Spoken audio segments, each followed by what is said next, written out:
Shalom, selamat berjumpa dalam acara Renungan Malam bersama dengan Jemaat Telo Batua. Mari berdoa. Tuhan, kami bersyukur karena kekuatan, kesehatan, dan pemeliharaan serta berkat dari Tuhan terus kami alami. Kami rindu untuk mendengar firman Tuhan. Engkau kiranya memberkati.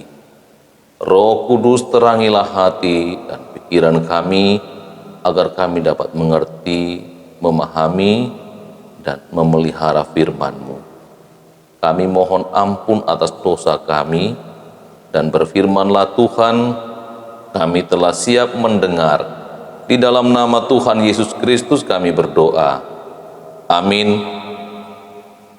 Bacaan hari ini dari kitab Habakuk pasal yang ketiga ayat 17 sampai 19.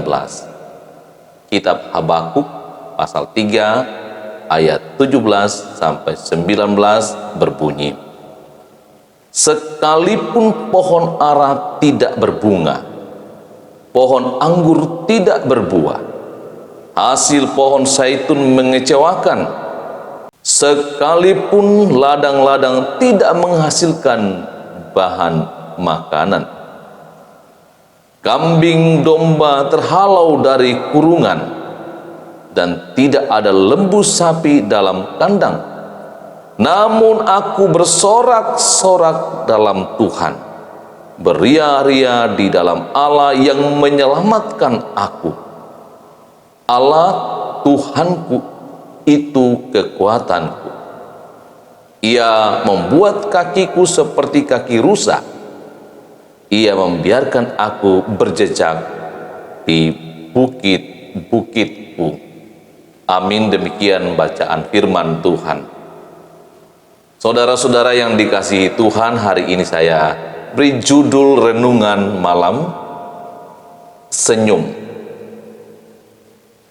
Tetap tersenyum. Senyum adalah ekspresi wajah yang nampak pada bibir dan di sekitar mata. Mungkin perlu tersenyum, karena senyum itu lahir dari kebahagiaan dan kesenangan yang ada dalam dada. Itu kebanyakan orang. Mungkin ada juga orang tersenyum tapi tersenyum sinis. Mungkinkah orang tersenyum di saat wabah virus corona? Mungkinkah orang dapat tersenyum ketika gagal dalam usaha? Rasanya tidak mungkin. Kalaupun itu terpaksa, atau mungkin juga karena tidak memahami rencana Allah di balik setiap peristiwa itu, karena melihat peristiwa sepenggal-sepenggal. Nah, begitu pula dengan Nabi Habakuk.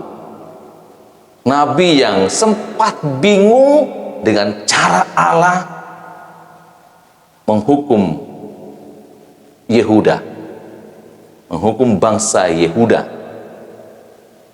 karena murtad, karena penyembahan berhala.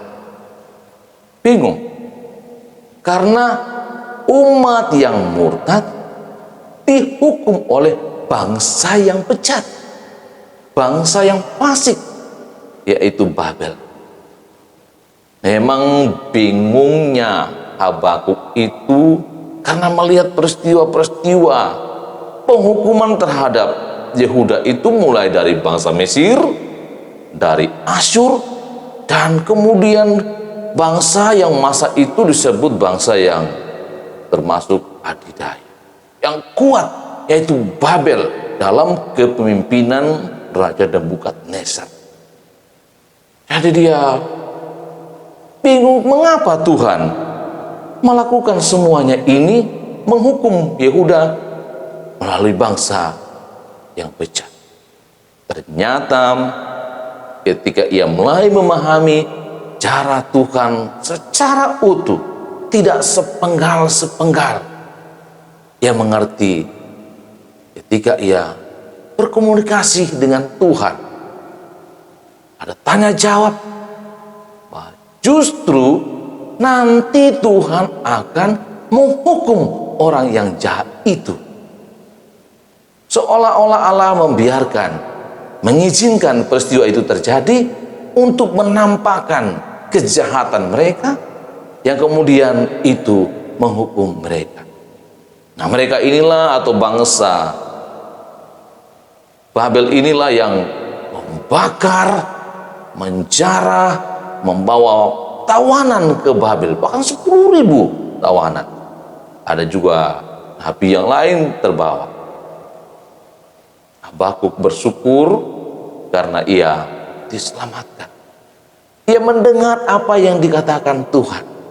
Karena itu ia bersyukur. Sekalipun pohon ara tidak berbunga, pohon anggur tidak berbuah, hasil pohon zaitun mengecewakan, sekalipun ladang-ladang tidak menghasilkan bahan makanan, kambing domba terhalau dari kurungan, dan tidak ada lembu sapi dalam kandang. Namun aku akan bersorak-sorak dalam Tuhan, beria-ria dalam Allah yang menyelamatkan aku. Ya bersuka cita, ya bersorak-sorak, tersenyum, sekalipun semua habis terbakar, semua dibawa ke tempat mereka ditawan. Tapi ia melihat bahwa suatu waktu Tuhan yang telah menyelamatkan dia dari bahaya bangsa Babel itu akan memenangkan Israel dengan caranya. Karena itu saudara-saudara yang dikasihi Tuhan, memang hidup ini sulit. Banyak masalah pada masa pandemik ini, banyak yang cemas, yang khawatir, juga masalah keluarga, masalah suami istri, masalah dengan anak-anak, masalah di tempat kerja, masalah kejahatan-kejahatan yang kadang membuat kita bingung. Apakah Tuhan ada atau tidak? Kalau Tuhan ada, mengapa ada orang-orang jahat? Saya sudah sampaikan kemarin bahwa Tuhan itu ada. Tuhan mengasihi orang yang miskin. Juga Tuhan mengasihi orang yang jahat. Memberi kesempatan untuk bertobat. Karena kalau Allah memakai caranya sendiri, bahwa setiap kesalahan hukum mati, maka tidak ada lagi orang yang tinggal di dalam dunia ini. Habis. Tapi ia menyatakan kasihnya. Karena itu lihatlah setiap proses dalam karya penyelamatan Allah itu seperti menyelamatkan Israel. Keluar dari Mesir sampai ke tanah Kanaan. Ada yang setia, ada yang murtad, ada yang tetap mengandalkan kuasa Tuhan, ada yang menyembah Allah lain. Prosesnya melewati penderitaan. Tapi akhir dari semua itu adalah kebahagiaan. Inilah yang tergambar dalam kitab Habakuk. Pasal 3 ini merupakan ending dari kisah kebingungan Habakuk. Karena itu mari saudara-saudara yang dikasihi Tuhan, tetaplah tersenyum dalam menghadapi setiap episode-episode kehidupan ini. Karena ending dari semua episode itu adalah kebahagiaan di dalam Tuhan. Tetaplah tersenyum dan tetaplah percaya kepada Dia, Sang Sutradara Agung itu, yang tidak akan membinasakan ciptaannya, yang setia, yang takut akan Dia. Amin. Mari berdoa. Terpuji Tuhan yang mengasihi kami, yang memampukan kami melihat kehidupan ini secara utuh, tidak sepenggal-sepenggal. Kalaupun dalam hidup ini ada penderitaan, ada pergumulan, Tuhan menyediakan sukacita pada bahagian akhir hidup kami, jikalau kami tetap setia. kami ini anak-anak-Mu. Kami percaya Engkau tidak akan membuat kami menderita. Kami akan menikmati kebahagiaan pada akhirnya.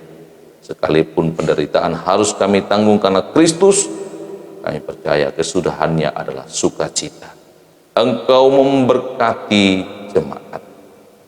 Engkau melindungi jemaat. Menghibur yang berduka karena orang tua dari Nyonya Daniel Rupang meninggal. Istri dari Bapak Balungan meninggal. Kuatkan dan hiburkan keluarga dan jemaat. Engkau juga mengasihi Bapak Agustinus, bapaknya Nova di sektor 2, agar ia boleh sembuh karena belas kasih Tuhan.